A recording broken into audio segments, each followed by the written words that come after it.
আমার হাতের এই পটেটো নুডলস ফিঙ্গারটা আমার হাজবেন্ড খুবই পছন্দ করে। সেদিন সন্ধ্যায় আমি এই স্ন্যাক্সটা বানিয়েছিলাম, ভাবলাম তোমাদের সাথেও কেন এই রেসিপিটা শেয়ার করি। ছোট থেকে বড়রা সবাই এটা খেতে খুব পছন্দ করবে এন্ড খুবই ইজি একটা রেসিপি। আই থিঙ্ক তোমরা অনেকে ট্রাই করেছো, আবার অনেকে হয়তো ট্রাই করোনি। প্রথমে আমি কিছু আলু বয়েল করে নিলাম, দেন আলুগুলোকে ম্যাশ করে নিয়েছি। এরপর আমি এখানে একটু কাঁচামরিচ, পেঁয়াজ দিলাম, দেন একটু জিরার গুঁড়া, একটু হলুদের গুঁড়া, একটু ম্যাগি মশলা, লবণ দিয়ে ভালো করে এটাকে মেখে নিব। তোমরা চাইলে তোমাদের পছন্দ মতো আরো কিছু মশলা ইউজ করতে পারো। আর আজকে আমি এখানে কিছু চিকেন ইউজ করব। এগুলো হচ্ছে নর্মাল রান্না করা চিকেন। আমি এখানে যে মাংসের পিস গুলা থাকে ওখান থেকে 2 পিস হচ্ছে এখানে অ্যাড করে দিয়েছি। এটা অপশনাল, দিলেও হবে না দিলেও হবে। আজকে আমার কাছে ছিল বলে আমি এটা অ্যাড করেছি, না হয়ে আমি এটা খুব একটা ইউজ করি না। আর আলুর যে মিক্সচারটা আছে ওখানে কিন্তু তোমরা চাইলে একটু আটা, ময়দা বা একটু কর্নফ্লাওয়ার ইউজ করতে পারো, বাট আমি খুব একটা ইউজ করি না। আর এখন আমি নুডলস গুলোকে গুঁড়ো গুঁড়ো করে নিব। এখানে তোমরা যে কোনো ব্র্যান্ডের নুডলস নিতে পারবা। আমার কাছে আজকে এটা এভেলেবেল ছিল, এই জন্য আমি এটা ইউজ করছি। আর আমি একটা জিনিস ভুল করে ফেলছি, প্যাকেটের মধ্যে থাকা অবস্থায় এটাকে আমার হাত দিয়ে গুঁড়ো গুঁড়ো করে ফেলা উচিত ছিল, কারণ পরে প্যাকেট থেকে বের করে ফেলে না এটা গুঁড়ো গুঁড়ো করতে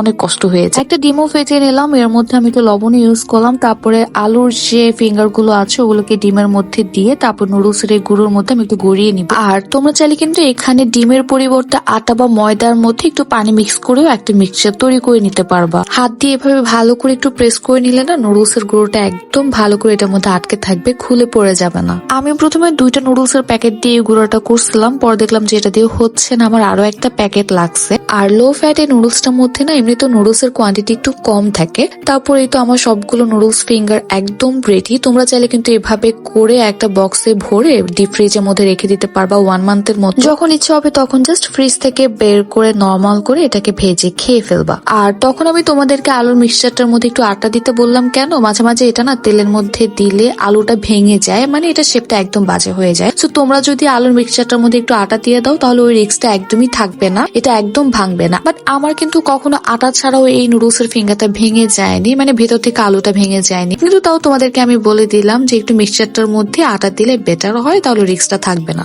এখন আমি আমার এই নুডলস এর ফিঙ্গার গুলোকে বাস্কেটের মধ্যে সুন্দর করে সাজিয়ে নিব, যেটা আমার সবসময় করতে ভালো লাগে। এটা ভাজা পরে নুডলসটা হচ্ছে উপরে একদম ক্রিস্পি হয়েছে আর ভিতরে আলুটা একদম সফট থাকে। দেখো সুন্দর লাগছে না এভাবে দেখতে? রেস্টুরেন্টে কিন্তু এভাবে একটু সাজিয়ে দিলে কতগুলা টাকা নেয় আমাদের থেকে। এটা দেখতে যেমন সুন্দর লাগছে, খেতেও কিন্তু অনেক মজা। তোমরা এটা ট্রাই করে দেখতে পারো যারা এখনো ট্রাই করোনি।